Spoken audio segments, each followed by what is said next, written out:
sudah berpikir dan bekerjanya sesuai dengan era digital. Kemudian ada Esrinda Hamsa, ini adalah head dari sales, global salesnya Rappler ya, yang ini kedua kalinya saya, Natasha dan Esrinda kesini. Sebelumnya waktu kesini waktu merencanakan acara ini ya. Yang ingin saya sampaikan adalah tambahan sedikit mengenai apa yang sekarang terjadi. Dan sebetulnya tadi sudah disampaikan beberapa oleh Kang Emil, kemudian Maria ya, bahwa sekarang semuanya sudah menuju serba digital. Yang tidak digital itu adalah di tempat-tempat yang penetrasi internetnya masih belum bagus ya. Tadi Aji mengatakan Indonesia itu punya 300 juta handphone ya. Padahal kira-kira 150 juta handphone nomor internet user ya. Jadi setiap orang punya 2 handphone ya. Dan itu karena dia sangat ingin menggunakannya untuk berbagai macam kepentingan, termasuk tweet, sosial media, berkomunikasi dan segala macam. Penetrasi internet di Indonesia adalah salah satu yang terendah di Asia Pasifik, kurang dari 28%. Jadi memang luar biasa hebat Indonesia, penetrasi internetnya termasuk yang kurang. Tetapi justru sosial medianya berkembang luar biasa pesat ya. Jakarta adalah Twitter global capital ya. Jadi tweet yang dikirim dari Jakarta itu bisa jadi lebih banyak daripada tweet yang dikirim dari New York, salah satu kota tersibuk di Amerika, maupun dari London. Jadi benar-benar ya, sosial media addicted ya. Kita sosial media. Nah, saya nggak tahu Bandung ini nomor 2 atau nomor 3 ya. Jadi luar biasa. Dan itu pasti karena tadi Aji mengatakan bahwa di Bandung semuanya suka membangun komunitas dan berkolaborasi. Dan membangun komunitas dan berkolaborasi itu tidak hanya offline tetapi juga kemudian online, dan bahkan keduanya bisa saling mempengaruhi. Makanya saya termasuk orang yang nggak percaya kalau dunia online kemudian membuat orang jadi jauh. Sepengetahuan saya, sesudah online saya banyak punya komunitas-komunitas yang ketemu offline justru sesudah saya kenalnya di Twitter. Minggu yang lalu saya sama Natasha baru ke Gunung Ijen ya, Kawah Ijen, dan kami ber-10 perempuan.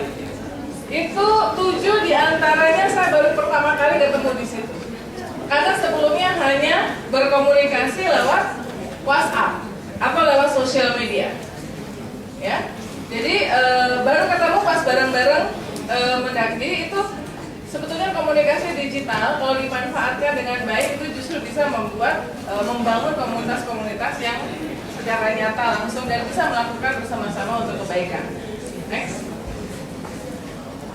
Nah ini tadi ya datanya, saya cuma tadi udah sebagian udah disebut. Indonesia Social Media and Economy, 250 million mobile phone users, the 5th in the world for Facebook and Twitter account, home of world trending topic. Tidak ada hari tanpa trending topic di Indonesia ya. The last tadi Maria Resa katakan itu digital savvy. Kultur kita ngerumpi, kita suka ngerumpi. Jadi di sosial media kita juga ngerumpi ya. Kemudian kita punya freedom of expression ya. Kemudian cheaper price of communication device and connectivity. Lumayan murah. Barusan Febri minta ditambah pulsanya 100.000 supaya dia terus bisa melakukan live tweet ya. Jadi kita termasuk yang di dunia ini termasuk paling murah. Itu membuat kita kemudian semakin semangat untuk memanfaatkan teknologi komunikasi ya. Oke, lanjut aja. Nah ini adalah beberapa contoh sebagian yang tadi belum disampaikan oleh Aji adalah bagaimana sosial media itu bisa membuat social movement ya. Ada musical activism online dan offline. Tahu band Navicula? Ini band Groom. Saya juga nggak tahu Groom itu apa ya. Semacam itulah pokoknya ya. Sebuah band yang sangat peduli kepada lingkungan ya.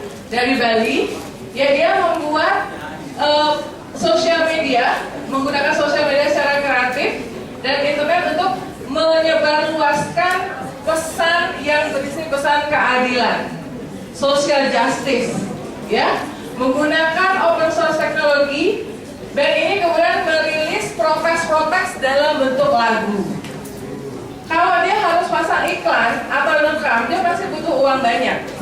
Tapi karena ada sosial media dan teknologi informasi komunikasi, dia bisa menyampaikan pesan itu melalui platform-platform yang berbasis internet.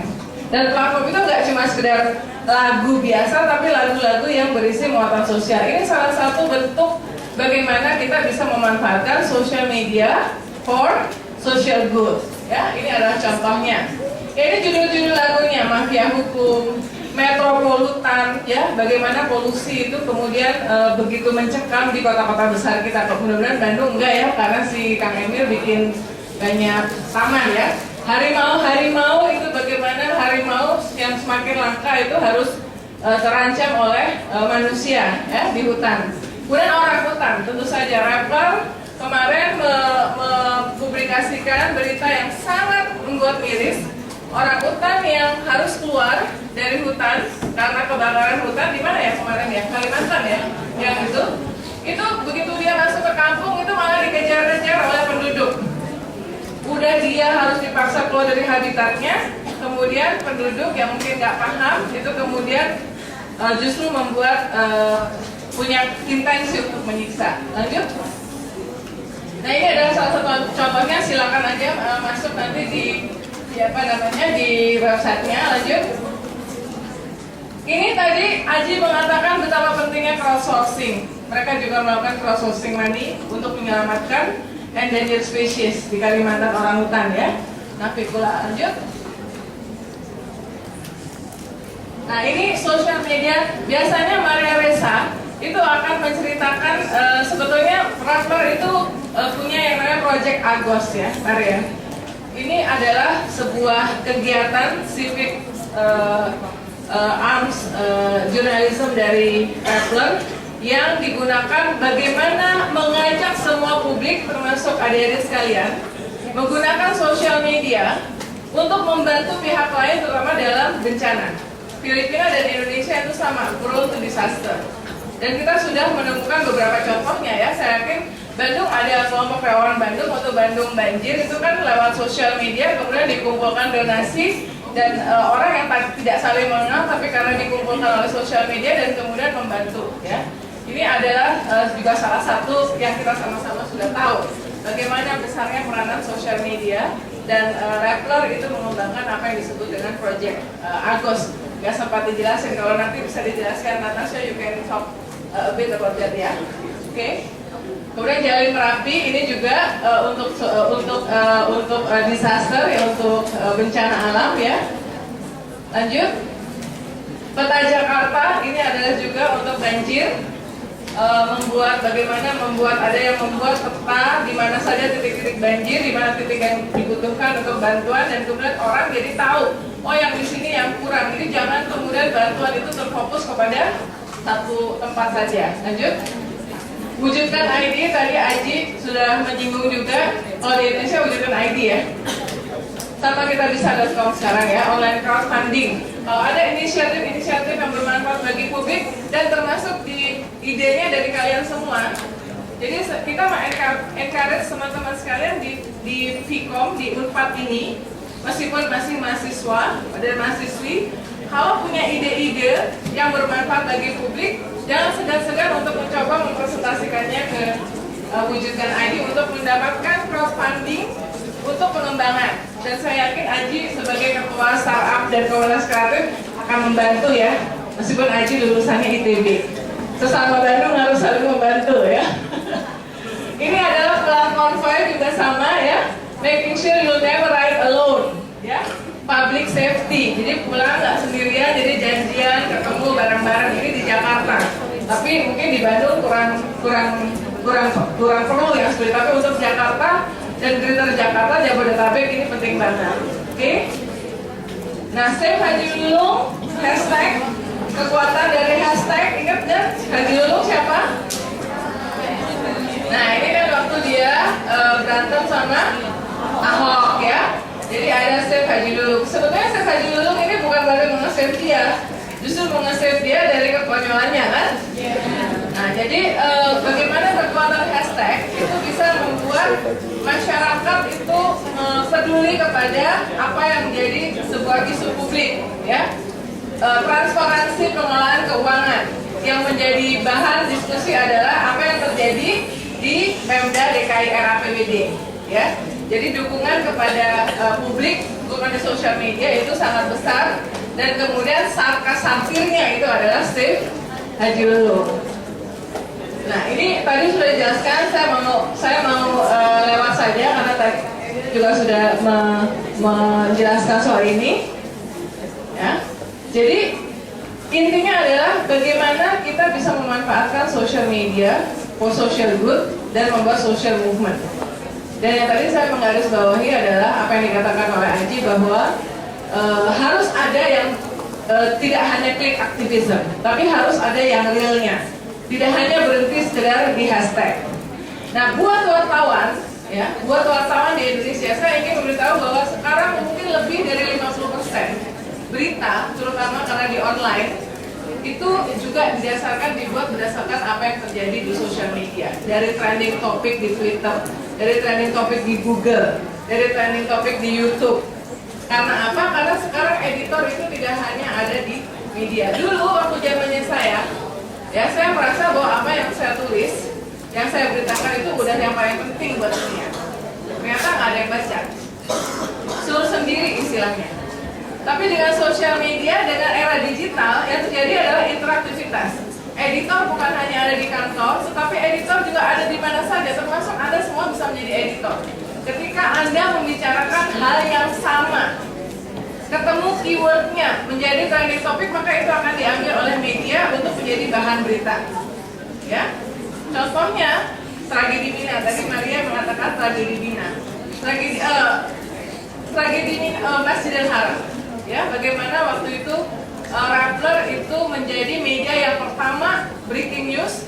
Ini media pertama nggak cuma di Indonesia, ya, media yang pertama di dunia melakukan breaking news Masjidil Haram. Ya. Karena kita melihat di trending topik itu tiba-tiba ada Masjidil Haram started trending. Kita klik, ketemu gambar yang keren yang jatuh itu, gambar pertama. Itu pasti yang mengupload kan seorang citizen jurnalis, salah satu jemaah haji atau siapapun yang ada di situ, kan. Dari situ kita tahu ada sebuah perusahaan besar, kita cek, konfirmasi, ya, ke akun KSA Arab Saudi, ternyata ada di situ satu konfirmasi kepada Menteri Agama di sini mengenai apakah ada jemaah haji Indonesia menjadi korban. Lalu kemudian Rappler melakukan breaking news selama 2 hari berturut-turut. Kita melakukan, dan edisi bahasa Inggris kita dikutip oleh CNN. Sumbernya dari mana? Sumbernya ya dari trending topik. Kalau kita tidak monitor, mungkin kita nggak pernah tahu atau terlambat. Ya, itu salah satu contoh bagaimana editor bagi berita yang dibuat di era digital itu bisa ada di mana saja. Bisa Anda semua yang menjadi editor, karena Anda membicarakan sebuah hal yang ingin Anda tahu dan menarik bagi Anda. Ya, itu yang membedakan antara era sebelumnya dan era digital. Ada interaktivitas, ya, ada kerjasama yang erat antara produser konten dengan konsumen dari konten. Tidak hanya satu arah, tapi juga ada timbal baliknya. Ini adalah satu contoh yang lain, yang bagaimana dari online ke offline adalah gebrakan perempuan anti korupsi. Lanjut. Ini adalah dengan sosial media kita membuat diri kita terlihat. Semuanya tadi udah lihat si Kang Emil kan pakai sosial media untuk membangun personalitinya. Aji menggunakan sosial media untuk menyebarluaskan idenya, ya kan, dan membangun personality dari dirinya dan juga proyeknya. Rappler juga melakukan hal yang sama. Kami bukan sekedar media online yang cuma pushing konten, tapi kami juga membangun percakapan mengenai konten yang kami buat. Nah, itu membuat kami berbeda. Harusnya seperti itu, ya. Kemudian bisa membuat kesatuan, membangun empati, dan kemudian mendorong untuk melakukan kegiatan nyata.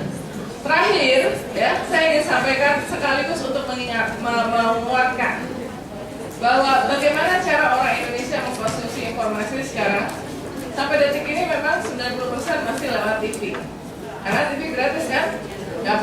ya cuma briefing aja gitu ya.